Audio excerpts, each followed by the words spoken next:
Buenas tardes. Buenas tardes, buenas tardes. Primero que todo, les quiero decir que esta va a ser nuestra última presentación del día de hoy.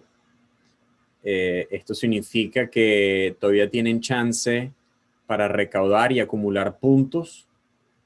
Adicionalmente,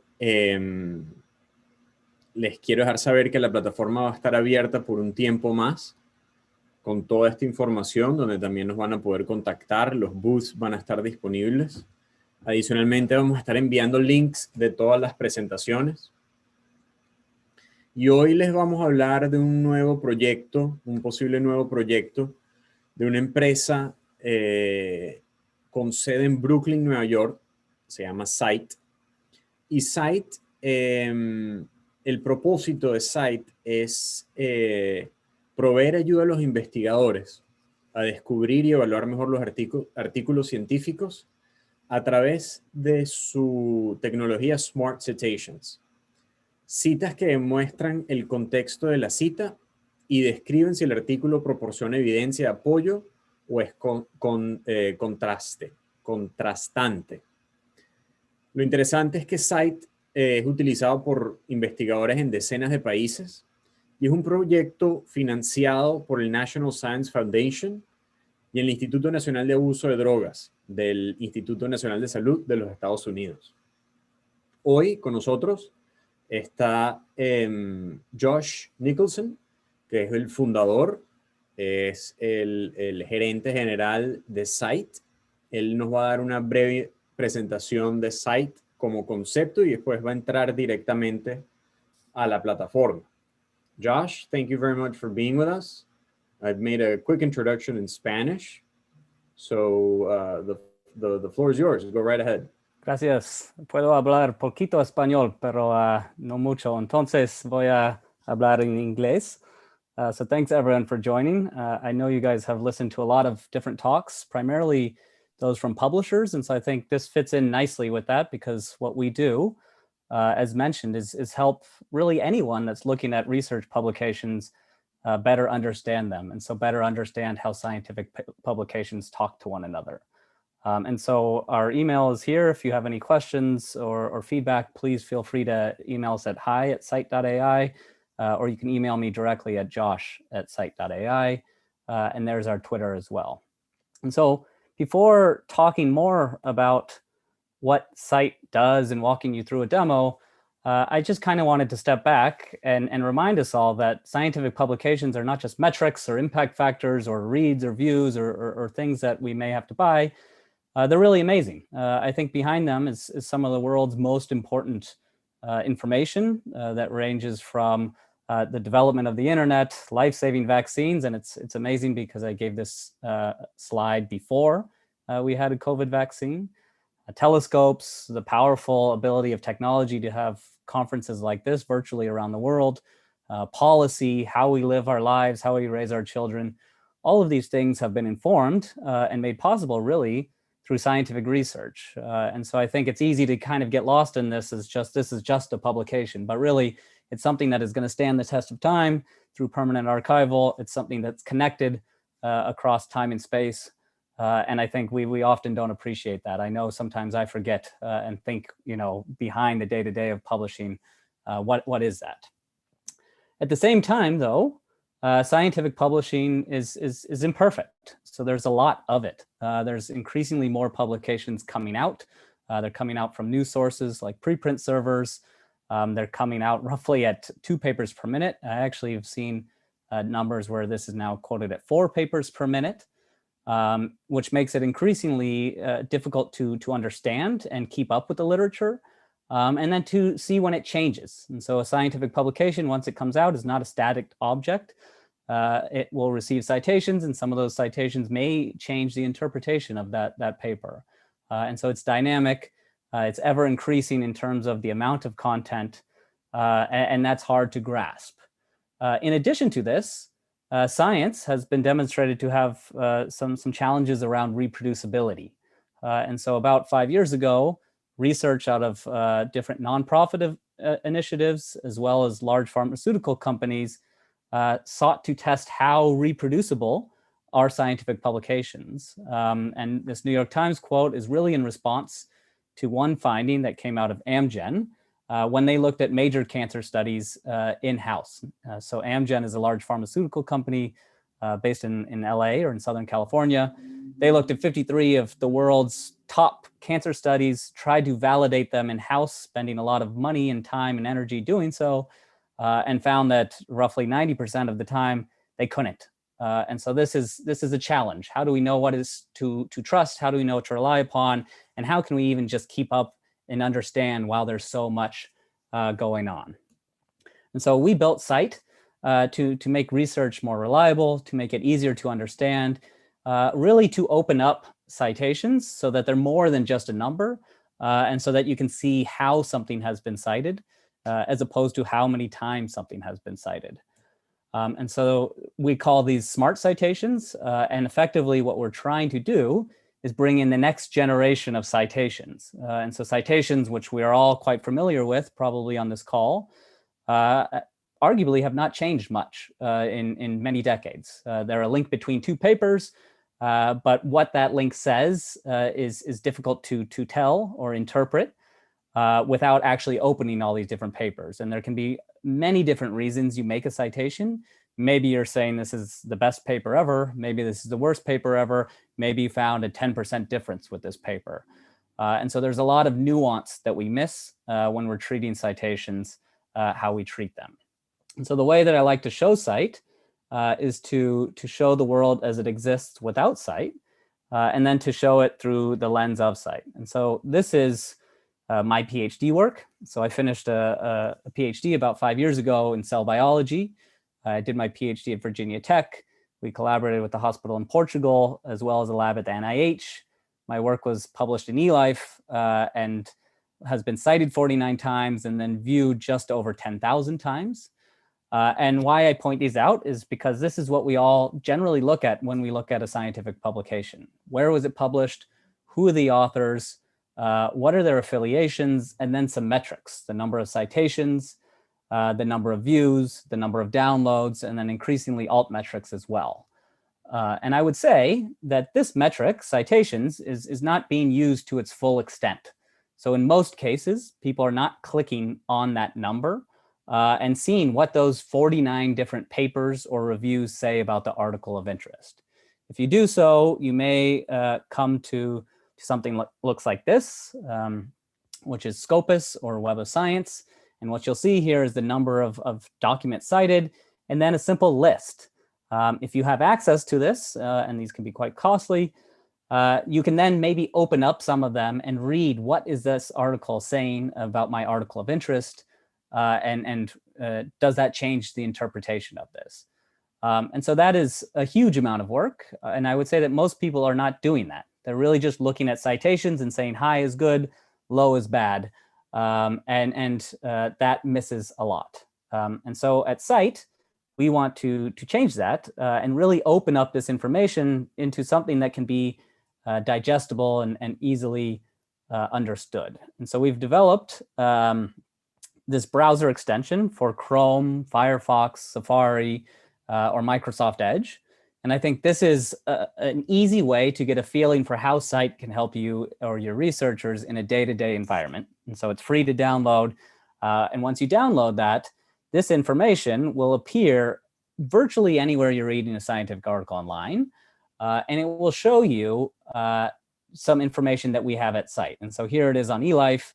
If you go down next to references, you can see it next to each individual reference.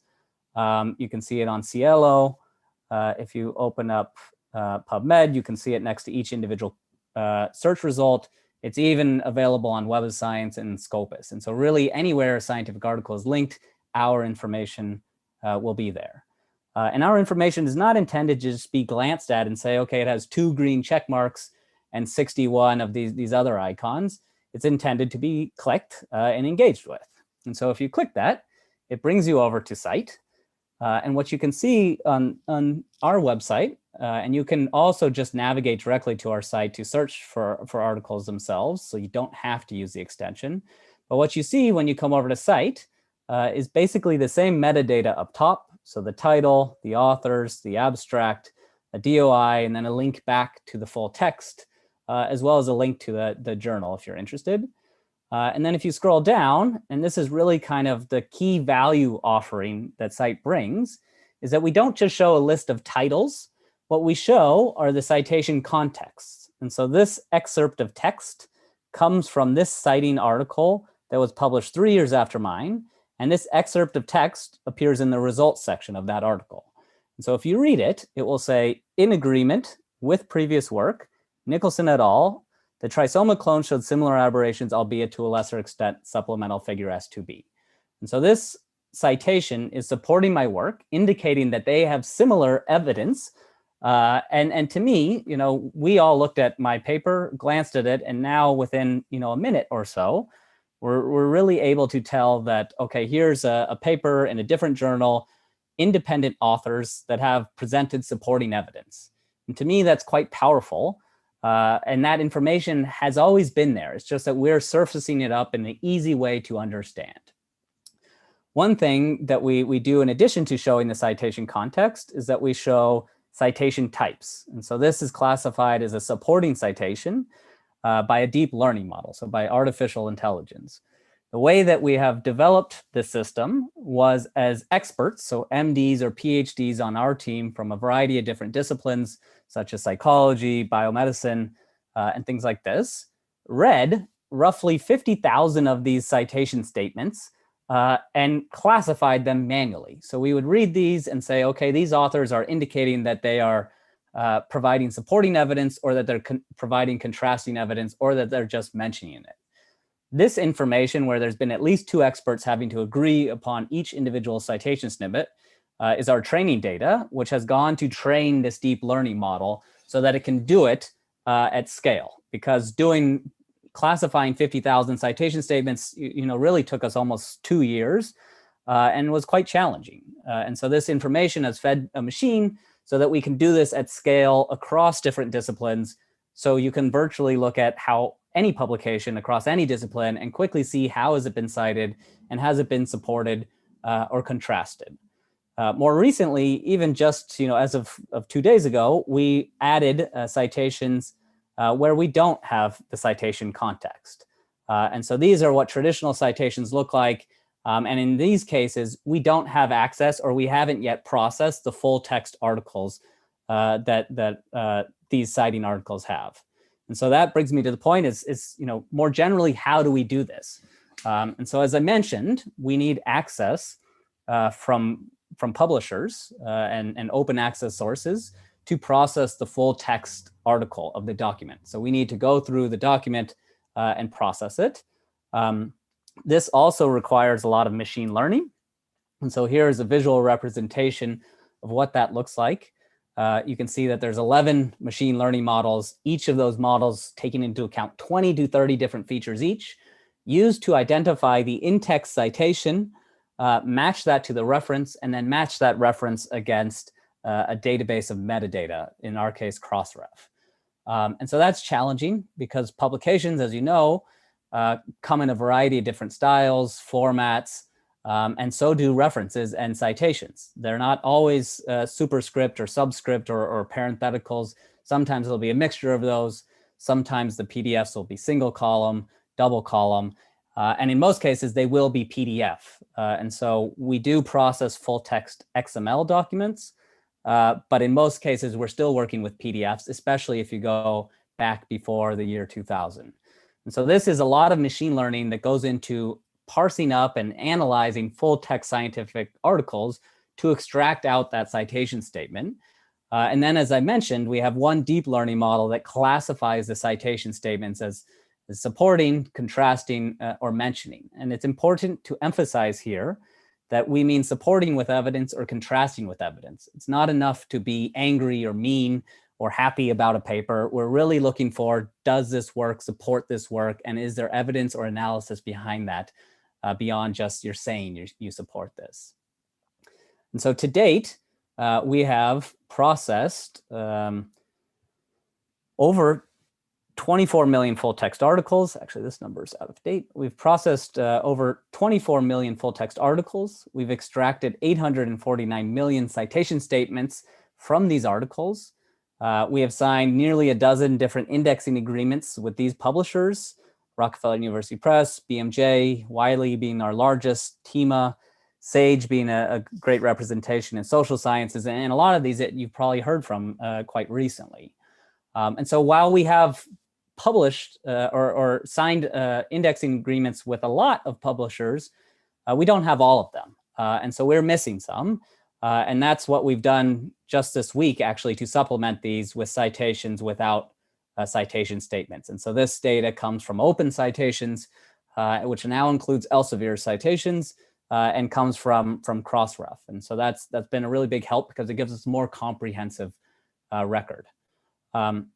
And so how can this information help individuals? Well, one, here's another example. If you look at Cielo, here's this article. Sometimes they'll show different indications. Sometimes they'll show citations or altmetrics. This is really not telling you much about what does the literature say about it. There are articles there that have reviewed this or have cited this, and there's no easy way to look at that. And so again, clicking on this allows you to very easily see if there's supporting or if there's contrasting evidence. And so in this case, here's one that mentions elderly and interacting with more people. Does that help with personal confidence and quality of life? And so this study supports it. And so this paper was published in 2014. 5 years later, there's supporting evidence. And that supporting evidence also comes from an article in Cielo. And so there's all these amazing connections happening between publications across time. There's citations, sometimes 100 years old. And I think we're really missing out on that because we're just counting them as numbers and treating them as metrics. And so it's in addition to looking at how something has been cited and showing if it provides supporting or contrasting evidence, we also allow you to filter based on the year. So say you want to see more recent publications, method sections, introduction, results. And so if you're doing an experiment or reading a paper because you're doing something similar, maybe it's useful to filter down to the methods section and see how other groups have done it. Are there small differences between the papers, and are those differences critical for that method actually working? And so this is, again, taking this information that we call smart citations and making it easy to use for your different needs. You can filter by article type, so showing the number of articles, preprints, books, and then generally just other types. And then we also show independent citations versus self-citations. So you can see, are these groups supporting themselves? Is it the same group supporting themselves, or is it an independent group?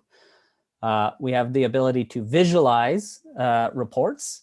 And so here's a visualization of this report that we were just looking at. And what this is showing is in green, papers that have provided supporting evidence to Fan et al., or papers that have provided contrasting evidence.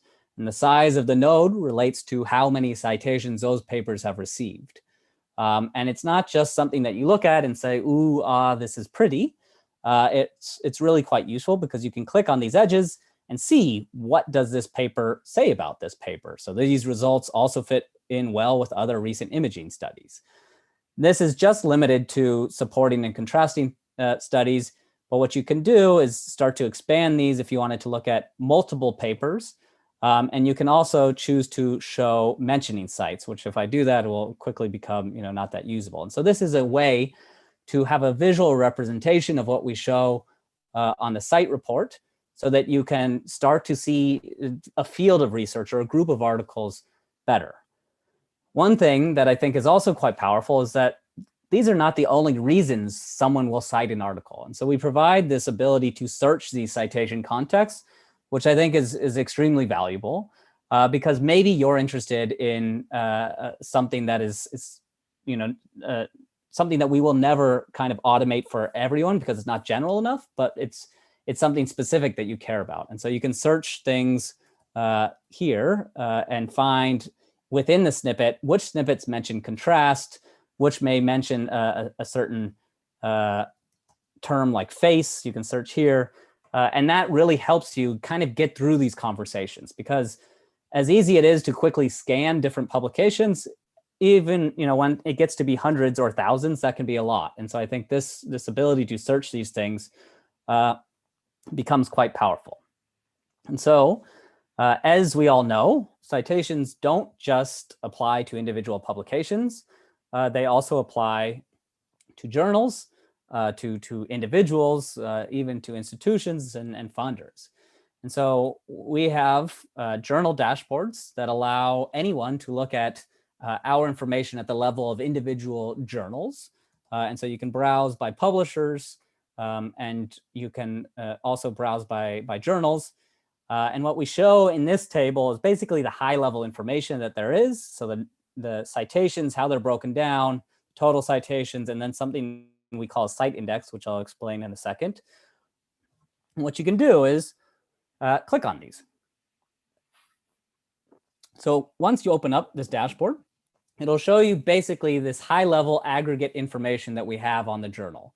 So for this journal, again, published by Cielo, you can see the total number of articles that we have, the total number of citations that we have to those articles, how those citations are broken down. So how many are supporting, how many are contrasting, are there any editorial notices, retractions, withdrawals, corrections, so on and so forth. And then how does this look like as a whole? And so we have introduced what we call the cite index. And this is really aimed at being complementary to the impact factor. So the impact factor, as you know, is looking at the number of citations, but not necessarily the quality of those citations. And so certain fields or journals may not have a high impact factor, but maybe they're receiving supporting sites that are quite good. So we want to offer this complementary view to look at journals, so it's not just chasing impact at all costs. It's really starting to get into, this is research that I stand behind. We think it's reliable, and this will provide that information at an aggregate level. And so you can look at this in different years. You can look at it in different time periods. So I want to look at it within 2 years or 5 years. And then you can look at this, how this changes over time. And really what this is a simple ratio. So the number of supporting sites over the total number of testing sites. So supporting over supporting plus contrasting. And so a higher number is more supporting and a lower number is less supporting. As you scroll down, you can quickly and easily filter articles within that journal. And you can say, I'm interested in the article that's received the most supporting citations, but I'm also interested in the article that's received the most supporting citations with no contrasting citations. And then you can open that up and go deeper on that and understand these things. One thing that I haven't mentioned, but it just reminded me, is next to each individual article, as well as each individual dashboard, you can set an alert. And what these alerts provide you with are emails for when there's new publications or new citations to these articles or to these journal dashboards. And so this is a way to understand information at the individual article level, the journal level, or the aggregate level, and then to stay on top of it. Because as I said in the beginning, things are dynamic and they're constantly changing. What might be true today is maybe not true next year. And this is, I think, especially true in COVID-19. As I mentioned, Cite is not just a browser extension that you have to use. You can also use us to search articles. And so if we search for chromosome missegregation, you can see that we identify 25,000 different results. You can limit these things. Say I'm interested in chromosome missegregation and articles only from 2015 on.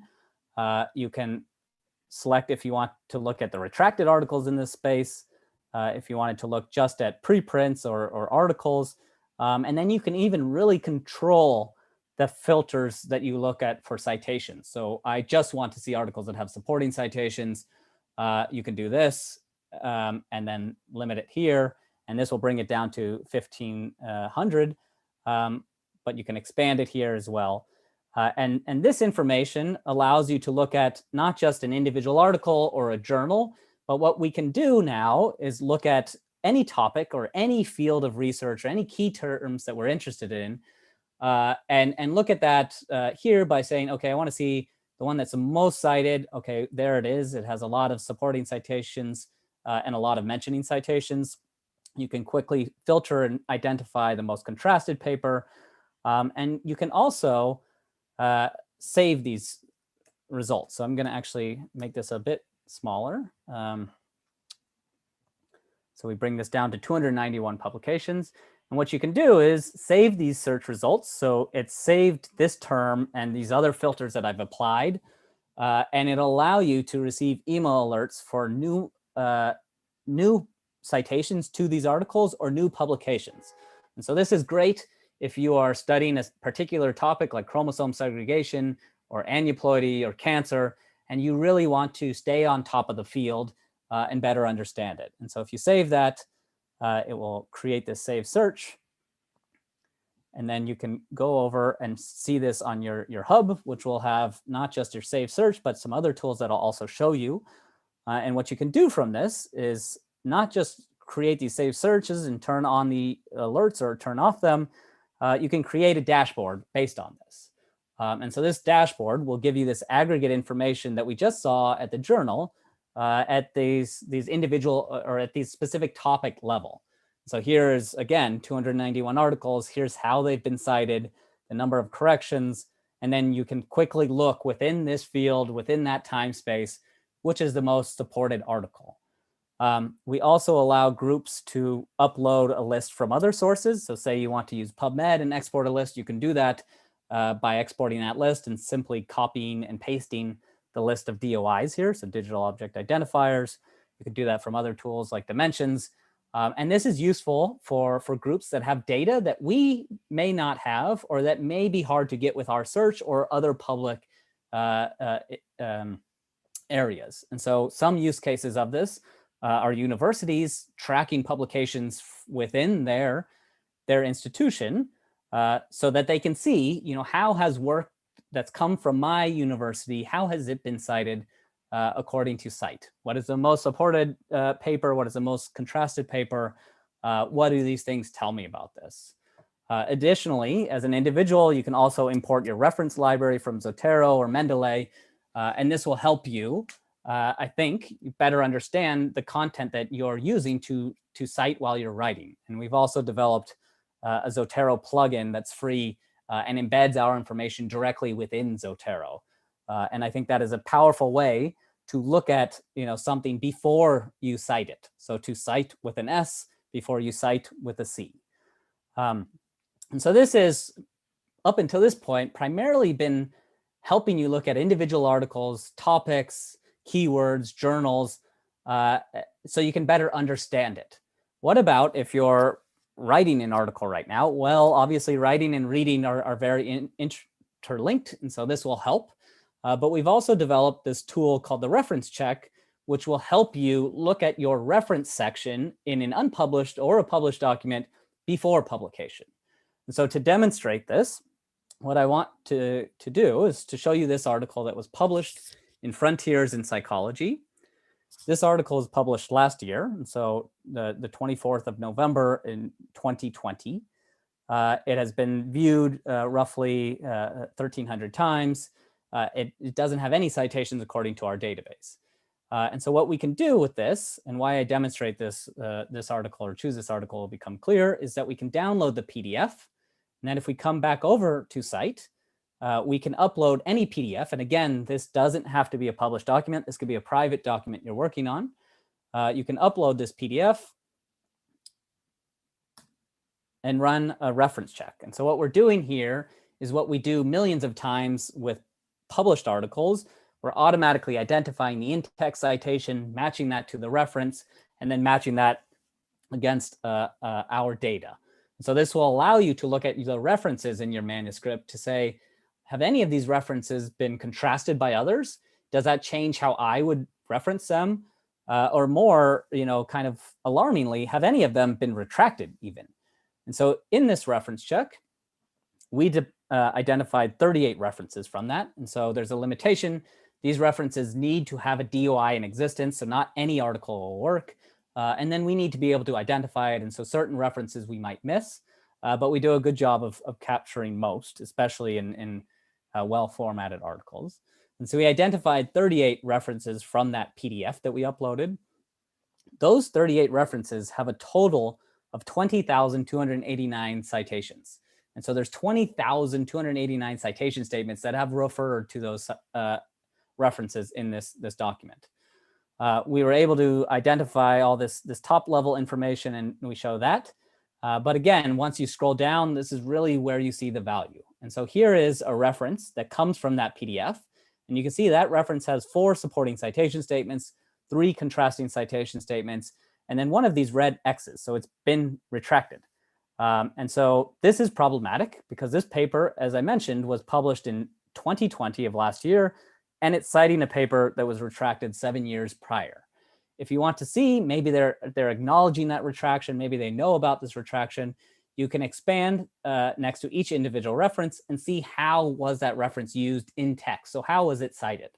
And so you can see here, it is saying, second, life satisfaction can be influenced by objective social context through a more unconscious path with little conscious attention or monitoring. Stoppel and Blanton from 2004. And so Diederik Stoppel actually had been caught for fraud and retracted, I believe, 20 plus different papers. And so this paper published in Frontiers is citing something as if it's still good science, despite it having been retracted nearly a decade. And so this shouldn't happen. And so we're integrating this reference check into submission systems like Manuscript Manager, Editorial Manager, Scholar One, and hopefully other systems as well, preprint servers, and really anywhere that's about to publish a paper. And in this case, it's pretty clear you should not reference that article. In other cases, it's not as black or white. And so here is a reference that has 3 supporting citations, 2 contrasting citations. And you can open this again and see how has it been used. And then you can click here and see the site report for that reference. And so this will show again, the articles that provide supporting or contrasting information. And so here's this top one says, this result contradicts the findings of Schwartz and Hartfer 2007, who found no relationship between regional level redistribution and individuals' well-being in Germany. And so whether or not this changes your interpretation is really context dependent. But I think, if you spent years of your life and maybe months or years writing this paper, seeing very quickly how have others cited the references that I'm citing can be a big help. And so we've made that easy through our reference check. In addition to this, we also make our badges freely available to BED. And so we have this information that can be embedded on personal websites, publisher websites, and it's a little snippet of code. And so here is the snippet of code to embed this. It simply relies upon identifying the DOI on the website, and it's free to use. You can also choose to customize it if you want to show horizontally, you want to show different type labels, things like this, and then the snippet of code becomes a little bit longer. And so as of today, we're live on 100+ different journals, a lot of those from Wiley, and I'll show you an example of what that looks like. And again, this represents our aim of helping people understand and identify and read the literature, but also helping the whole community move beyond traditional citations as we've always used them, a number and a list of articles. And so here, this is an ongoing trial that we have with Wiley, where you can see this information here, or if you click the citations, I believe it's also down here. And again, this brings you over to Cite, and you can quickly see how something has been cited as opposed to how many times has it been cited. And so that is a good, I would say, summary of what Cite does. It takes all this information that's out there that I think is very valuable to understanding things that are quite complex. It's really like having hundreds of millions of expert analyses on different topics, so you can read them and understand them and better interpret studies. And I think that's quite powerful. I would be remiss if I didn't mention this man. And so this is Eugene Garfield, who created the first citation index and really was behind Web of Science and ISI. And in 1964, he published a paper describing effectively what we do. And so we thought we were the first to come up with this. We're so clever. But this idea has been discussed actually for a long time. And that's because it's been used in law for a long time. So lawyers have a system called shepherdizing, and they have products called KeyCite and Westlaw. very expensive products that allow lawyers to make sure they're citing good law. Because if you're a lawyer and you're citing law that is no longer good law, it's bad law, that's a quick way to lose your argument. And so in this paper in 1964, Eugene Garfield describes citation markers, which would effectively be citation types or classifications in our system. And he says they would appear in the published citation index along with the usual citation data. And then he gives some examples like critique, Mr. X is wrong, data spurious, conclusions wrong, or calamity for mankind is my favorite. And so this is effectively this vision and this idea that people have had for a long time. We're able to bring it forward because there's enough content that was open to start with, and the tools, the deep learning and machine learning tools, to be able to parse out content from very complex documents are good enough to do this. And I would say that's only true very recently. And so with that, I would love to kind of stop and hopefully have questions. Maybe one thing that I can do before taking any questions is to show one thing that I forgot. And that I think, highlights some of our limitations. And so this is not easy. It's really hard to extract out citation statements and then to classify them as supporting, contrasting, or mentioning. And so what we do next to each individual statement, so you can read it and understand it, but next to each individual statement, we have this ability for users to say, no, that doesn't look like it's supporting, it looks like it's contrasting, and here's why. And so there's this feedback mechanism. So when the machine gets it wrong, humans can help. And we've seen good uptake from that, not to where it's been so burdensome for users having to do all of it. But so if they see one or two wrong while they're looking at this, this can really help them and help others, after them when they're looking at scientific articles. So I'll stop there. And again, thanks everyone for tuning in to this. I know you've been through a lot of talks over the past couple of days, and so it means a lot, especially towards the end of the day. Contrary, Josh, I think it's very interesting what you've shown us, and let's go over a couple of questions. I'll go first through the chat. So one of the first ones is it's a question in Portuguese from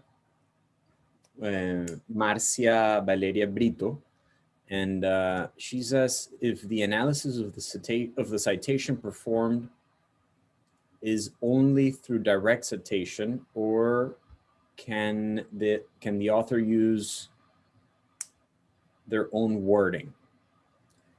So we are only examining these small snippets to make this classification. So it's really looking at this target sentence, and that can be imperfect in some cases because you may contrast a paper and cite it, and maybe it's 4 or 5 sentences away from that citation. And so in that case, we'll miss some things. As I think another part of that question, and I'm going to try to answer it, is I think what I just showed. So the ability to say the machine got it wrong, this is why it should be right. And we are exploring and constantly discussing ways of improving that because it's not as simple as you may seem, right?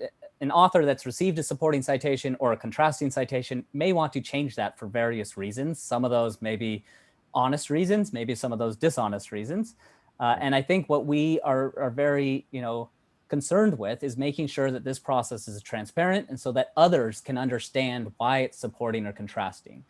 So one thing that we're offering is allowing authors of these citation statements to add notes on this. So expanding this classification, and they can say, this is what I meant by this, or I can add more information, and then allowing those that have been cited by it to also provide maybe more nuance. But that's not something that we're working on yet. And I think it's while it sounds easy, you have to be very careful about these things.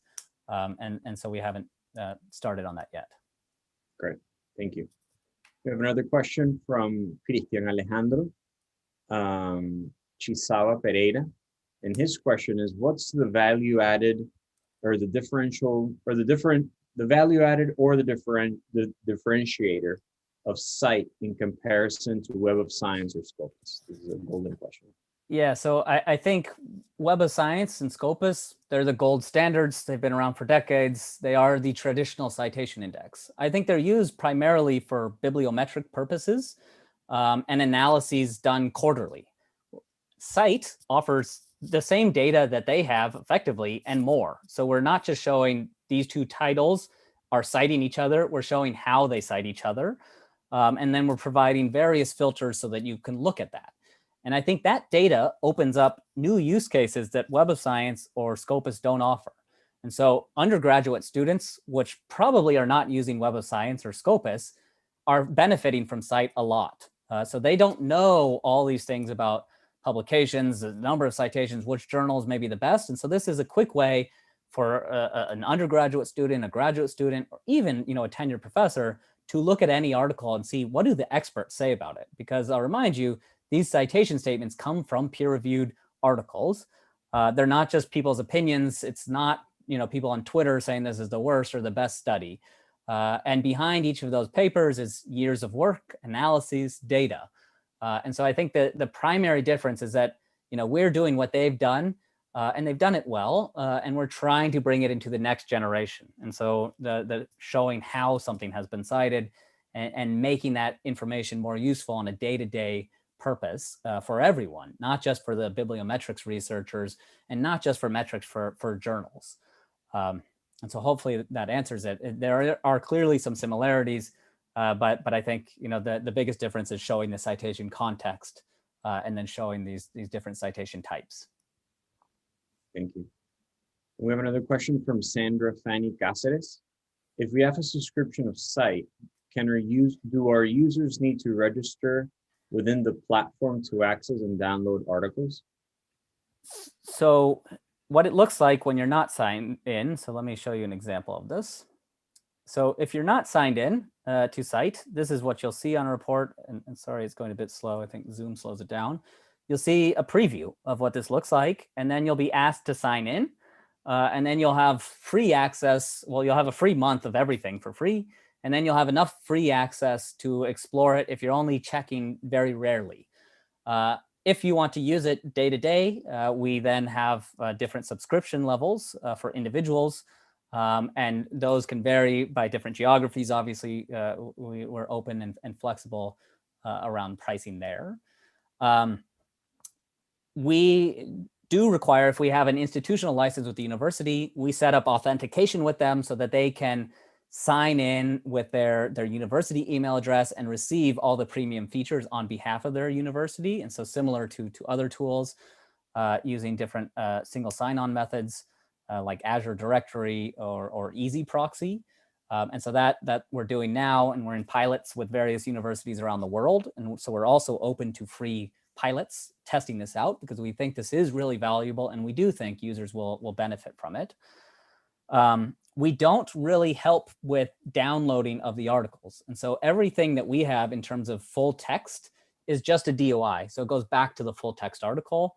With that said, I can say that if you have an unpaywall browser extension, you can see open access articles. And then we also have a partnership with Lean Library that does take into account. So Lean Library works with different libraries and they help access offline. We've also partnered with them, but we're generally not helping people deal with downloading the article just because I think it's a little bit outside of our scope for now. Thank you, John. Angel Bravo asks, hi, Josh, I use Zotero as a manager of references. You have the Cite Zotero plugin. So what different features can I obtain from those given by the Zotero Citation Counts Manager plugin? Yeah, so I think, we don't want to compete with Zotero or EndNote or Mendeley because they do something similar to us. Sorry, I'm trying to show you Zotero and it's updating. They do something similar to us, but wow, maybe there's a different one.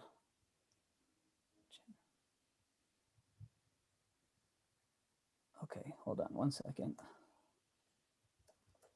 Maybe I can't show it. So effectively what we're trying to do, and maybe this is not going to work, is trying to bring our information into other tools. And so at Cite, we want to stay focused on what we're doing, showing citation context. There we go. and then enhancing all these different things that people are doing, as opposed to recreating every tool that everyone's made. And so I view Cite as like glasses, right? You can see research and you can understand it without Cite, but if you put them on, you can see and understand research a lot better. And so here is what it looks like within Zotero. And so maybe you've been using Zotero for 4 or 5 years. It would be a lot to say, come use Cite, stop using Zotero. And so what we want to do is to bring our information into other tools so that it can make those tools better. And so that we don't have to try to recreate everything, because I think if we did that, it'd be challenging. And so this is, this information that we have within Zotero, and you can again open up individual Cite reports and see that information online. And so this is trying to help users in their things that they're already using. And again, that's similar why we do this with our browser extension, which I'll remind you works in Web of Science and Scopus. And it will show you, say you've been using PubMed for 10 years and you want to continue to use PubMed, or PubMed offers something that we don't. This is kind of best of both worlds. And so we're flexible and we recognize that, and we're not trying to be this massive, everyone must come to Cite to do everything they do. And so that's kind of our thinking behind that. We have one more question in the chat from Rosalie at FAPESP in Sao Paulo, Brazil. And she found that it was possible to see the articles that were funded by the Foundation for Support of Research Projects. In this case, is it possible to identify them and see how many have been cited? I think so. So we have funding dashboards, and we're actually working on university dashboards, which will be released very soon. And so what these funding dashboards allow you to do is to look at groups of articles that have been funded by different organizations. And so I don't know, maybe we can look and see if there's any in Brazil. So we have some for Brazil, not a lot. Maybe it's a different spelling as well would help. No, with an S, you got it right. But I think in terms of the groups that do this. And so you can look at these different things. And so here's one, what this will show you, if it opens, is basically this aggregate information that we showed at the journal level, and it'll show you by different funders. And so here's this Brazilian Agricultural Research Corporation, how many articles that they funded. And this takes the funding acknowledgement in the acknowledgement section. And so this is work that we're not doing. Crossref and others have done this to provide fund ref IDs. We're just, again, taking our data and looking at different groups in a different way. And so you can look at how many articles they've funded in our database, how many citations those articles have received, what does it look like over time, the terms of citations. So there's more supporting citations happening. And then if you scroll down, here's all these articles that have been funded by this different organization. And so that is powerful if you're a funder primarily.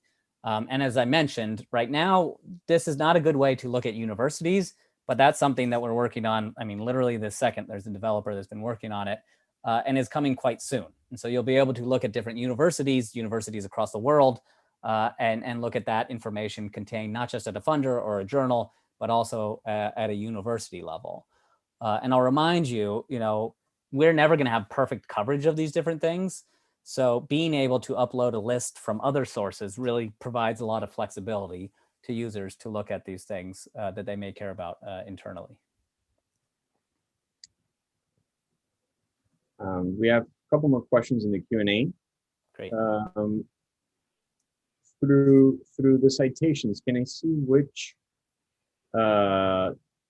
databases or information services the researchers have been using? So not necessarily, if I understand the question. And so you can see which journal these come from. So here is a supporting citation statement that comes from these authors, so you can see them. If it's a self-citation, there'll be a tag there, which maybe I can demonstrate. So here's self-citation, and that means there's shared authors. So Fan is citing Fan, and we're pretty conservative there, so we will sometimes miss those things. And so you can tell some information like these authors and then the journal that they're coming from, but it's not easy to see where are these researchers from, what are their affiliations, what tools or databases did they use. You can click and open up the full text though, and see that directly on the publisher's site. And so ultimately we are expanding and improving the tool. And one thing that we would like to do in the future is to make it so that you can actually, click on these researchers' names and see their researcher profile. And right now we allow individuals to do that when they sign up, and you can use ORCID to sign up, and you can see your personal information at a high level in publications. But right now, this is not something that individuals that you can click on for anyone that you're reading. One other thing is you can use this, as a place to have a website about your information, and you can show this stuff by copying that link here. We have another question from Richard Valdivia? Can the Chrome extension work with the Open Journal System, OJS? Yeah, so it generally does work with OJS, and our badge can also work with OJS. And so this badge is live on certain OJS articles and publishers already, and it's free to use. So if you go to Cite.ai badge and you work with your technical person at OJS, it can be added sometimes very quickly. And so we've had groups added in 15 minutes or less. Sometimes there's some more complications. And this will show when there's information on OJS, so people don't have to have a browser extension. And I think that's important because not everyone's going to know about Cite. But if you do have a browser extension, it should work on OJS. And if it doesn't, email me. And we're constantly trying to improve and add this information. And actually, right before this call, one thing that I did was to look at Cielo to find some example articles. And while it works at an individual article, it doesn't necessarily work when you're searching. And I think we can expand this so you can, maybe this is not a good example, we can start to expand this at the search level as well. So if there's a place that it's not working and you think it should be working, let me know, and we're constantly adding and improving those things. Great. Thank you, Josh. Do we have any other questions? ¿Tenemos más preguntas? Tenemos unos 2 minutos. We have about 2 minutes. It's been quite lengthy, but quite informative. Thank you, Josh. Yeah, no, I really appreciate the questions. I think they've been great. Si tienen cualquier otra pregunta, con todo el gusto los podemos ayudar en el futuro. Vamos a estar conversando con Josh. Proveen periodos de prueba para que testeen la plataforma y hagan sus comparaciones. Y obviamente estamos a la orden para cualquier otra consulta que puedan tener. Josh, thank you very much for your time. I hope this was an interesting introduction to Latin America for you. Yeah. Thanks everyone. It was great, and hopefully we can do it in person one time, because I would much prefer to be giving this in a different geography than in the apartment in Brooklyn. And so you're correct. I think we can all say that. Thank cheers. You, Josh. Thanks so much. Gracias a todos. Bye. Y lo esperamos en un minuto próximamente para el cierre. Gracias.